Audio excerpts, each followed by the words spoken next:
EPF వాడుకొని వాళ్ళకి ఇవ్వాల్సిన డిఆర్ఏఎస్ ఇవ్వకుండా, వాళ్ళకి ఇవ్వాల్సినటువంటి పిఆర్సి బకాయిలు ఇవ్వకుండా ఎంత వేధించారండి. సరే, పోస్టల్ ఎంత రగిలిన కసి ఎట్లా ఉంటుంది అనేటువంటిది పోస్టల్ బ్యాలెట్లో ఉద్యోగులు చూపించారు. కాబట్టి ఈరోజు ప్రభుత్వం ఉద్యోగుల యొక్క పాత్రను గుర్తించి వారి జీతాలు, ఎందుకంటే నెల రోజులు పనిచేసిన తర్వాత 1వ తేదీ 2వ తేదీ దాన్ని తేదీ ఒక రోజు అటు ఇటు అయినా వాళ్ళకు నెలవారీ వేతనాలు చెల్లించడం చాలా అవసరం అండి. లేకుంటే బ్యాంకులు నోటీసులు ఇస్తాయి. ఇప్పుడు నేను ఎక్స్ఎమ్మెల్యే నాకు పెన్షన్ వస్తుంది సార్. పెన్షన్ వస్తే నేను కొన్ని ఈఎంఐలు కట్టాలా, వెంటనే నాకు మరుసటి రోజే నోటీస్ వస్తుంది మీరు ఈఎంఐ చెల్లించలేదని. కాబట్టి ఇట్లాంటివి ఉద్యోగులకు ఎంత మెంటల్ టెన్షన్ ఉంటుంది, అది ఇంట్రెస్ట్ వేస్తారు దాని మీద. ఏమైనా 1వ తేదీ వేతనాలు చెల్లించాలా, ఆ రకంగా వేతనాలు చెల్లించడానికి ప్రభుత్వం అప్పు తీసుకుని వచ్చిందా, ఇంకోటి చేసిందా, ప్రభుత్వం తప్పదు. ఎందుకంటే మొన్న వచ్చిన ప్రభుత్వానికి ఆదాయంలో ఒక నెల రోజుల లోపల ఊడిపడతాయా, ఇలా భూమి నుంచి ఏమైనా పైకి వస్తాయా డబ్బులు. కాబట్టి అప్పులు తీసుకున్నాక తప్పదు. ఏదో చేశారు, మొత్తం మీద ఇచ్చిన మాట ప్రకారంగా సామాజిక పెన్షన్లు పెంచి ఇవ్వడం, బకాయిలు ఇవ్వడం, ఉద్యోగులకు వేతనాలు ఇవ్వడం, ఇది మంచి గెస్చర్. మీరు ఇందాక మేము డిస్కస్ చేసినప్పుడు మీరు అప్పటికి ఇంకా జాయిన్ అవ్వలేదు. ఇవాళ ఒక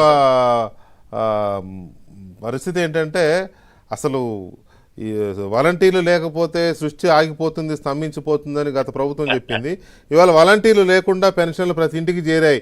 మరి చిక్కటి చిరునవ్వులు ఉన్నాయో లేవో నాకు తెలియదు, కానీ ఇచ్చే వాళ్ళ దగ్గర మొత్తానికి అయితే చేరినాయి. సో దీని మీద మీ స్పందన ఏంటి? ఒక్కటి సార్, ఇప్పుడు వెంకటకృష్ణ గారు కామన్ సెన్స్ పాయింట్ అండి ఇది. ఇప్పుడు సచివాలయాల సిబ్బంది 2000 జనాభాకు 2500 జనాభాకు సచివాలయం పెట్టినారు. 10 మందో 13 మందో ఉంటారు అక్కడ. 2000 జనాభాలో ఎంతమంది పెన్షన్లు ఉంటారండి? అందరు పెన్షన్లు కాదు కదా. కాబట్టి ఇవ్వచ్చండి. సిఎస్ ఉద్దేశపూర్వకంగా జవహర్ రెడ్డి చేసిన పని తప్ప, జవహర్ రెడ్డి గారు ఆయన న్యూట్రల్ సిఎస్ఏ కనుక అయితే, ఏది ఒక పార్టీ అఫిలియేషన్ లేకుండా, ఒక పార్టీకి విధేయుడుగా లేకుండా కనుక ఉండింటే అది ఎప్పుడో మేలోనో అమలు జరిగిండేది. అది ఆయన ఏంటంటే కావాలని చంద్రబాబు గారిని లేదా ఈ కూటమి తెలుగుదేశాన్ని ఇబ్బంది పెట్టాలనేటువంటి ఉద్దేశంతోనే వాలంటీర్ లేకపోతే ఇవ్వలేము, బ్యాంకుల్లో వేస్తాము, బ్యాంకులో సెకండ్ మంత్ అన్నారు. అసలు ఆ మొదటి రోజు అయితే ఊరేగింపులు జరిగాయి, మంచాల మీద తీసుకొని పోతూ, ఇదిగో చంద్రబాబు వల్ల ఇట్లా ఈ పరిస్థితి వచ్చింది ముసలోళ్లకు వృద్ధులకు అని. ఏమైనప్పటికీ ఇవన్నీ జిమ్మికులు సార్. ఎన్ని జిమ్మికులు చేసినా వాస్తవంగా అడ్మినిస్ట్రేషన్ అనుకుంటే పెద్ద కష్టం కాదు సార్. ఇది 2 days వర్క్. మ్యాక్సిమం సచివాలయ సిబ్బందికి 2 రోజుల్లో అందరికీ పెన్షన్లు ఇవ్వడం అనేది చేసేయచ్చండి, పెద్ద ఇబ్బంది కాదు. అది కాదు అనుకుంటే ఈవెన్ స్కీమ్ వర్కర్స్ కూడా ఉపయోగించుకోవచ్చు. వాళ్ళు కూడా ఏరియా వైజ్ గా ఉంటారు. వాళ్ళు కూడా స్లమ్స్ లో, ప్రధానంగా ఈ సామాజిక పెన్షన్లన్నీ స్లమ్ ఏరియాస్ లో ఉంటాయి. స్లమ్ ఏరియాస్ లోనే వాళ్ళు పనిచేస్తుంటారు. కాబట్టి ప్రభుత్వం అనుకుంటే ఇది పెద్ద సంగతి కాదండి. అది ఆచరణ రుజువైంది కదా ఇప్పుడు. కాబట్టి ఈ వాలంటీర్లు ఉన్నారా లేదా అనే దాంతో నిమిత్తం లేదు. ప్రభుత్వం నిర్ణయం చేస్తే దాన్ని అమలు జరపగలిగే యంత్రాంగం ఇప్పటికే ఉంది. ఆ యంత్రాంగాన్ని వాడుకొని వాలంటీర్లు పెట్టింది నా ఉద్దేశంలో ఉంది. ఇది నా వ్యక్తిగత అభిప్రాయం, మేమేం పార్టీలో చర్చించలేదు.